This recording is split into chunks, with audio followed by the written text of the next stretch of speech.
y a plusieurs types de versions. Il y a l'ancienne version, qu'on appelle l'ancienne version, et il y a la nouvelle version. L'ancienne version, on appelle ça le CS6.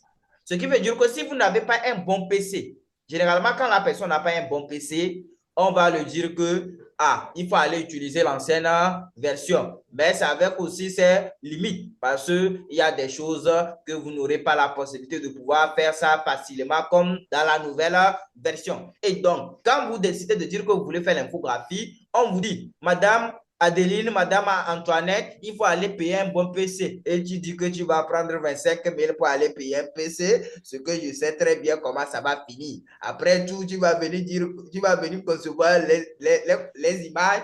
Quand on voit l'image, même l'image reflète le type de PC que tu utilises.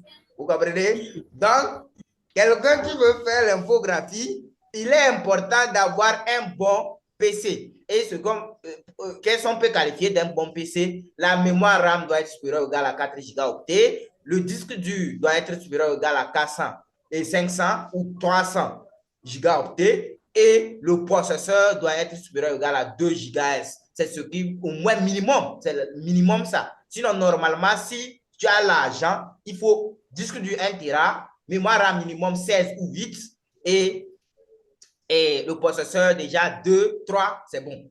Normalement, pour un bon PC, pour un graphiste, c'est ça. Avec l'écran même, tu peux utiliser le PC, combiner ça à l'écran qui est large comme ça. J'espère que vous avez l'habitude de voir les graphistes, ils mettent leur écran, c'est grand comme ça, c'est large. Quand vous voyez ça, c'est joli. Et vous dites que non, il a gaspillé l'argent. Non, il n'a pas gaspillé l'argent parce que c'est ça même qui va lui donner aussi l'argent. Parce qu'il faut avoir les bonnes machines pour faire les bons trucs. Quand on qualifie le graphiste par rapport à des outils qu'il utilise pour faire le travail. Et donc, on prend le logiciel qu'on va utiliser ici, c'est la nouvelle version. Ça, là, c'est la nouvelle version Adobe Photoshop qu'on va utiliser ici. Ce n'est pas l'ancienne version. Et comme vous le savez, avec cette formation, vous avez la possibilité de faire les livres, les couvertures du livre, les bâches, les affiches, tout ce que vous voulez, vous aurez cette possibilité. Et donc, quand vous ouvrez le logiciel pour la première fois, vous allez voir ici, on a mis bienvenue dans Photoshop. Et vous allez voir ici, on a mis récent. Récent, ça veut dire que quoi? Ce sont les fichiers récentes, les conceptions récentes que nous avons eu à effectuer dans le logiciel que nous avons eu et vous avez cette possibilité. Donc, ici, vous allez voir en haut ici ce qu'on appelle les onglets. Ça, ce sont des onglets qu'on va aborder au cours de la formation. Vous avez l'onglet fichier, vous avez l'onglet édition, vous avez l'onglet image, et ainsi de suite. Au cours de la formation, on va les implémenter un à un. Ensuite, vous avez quelque part, on a mis créer un nouveau.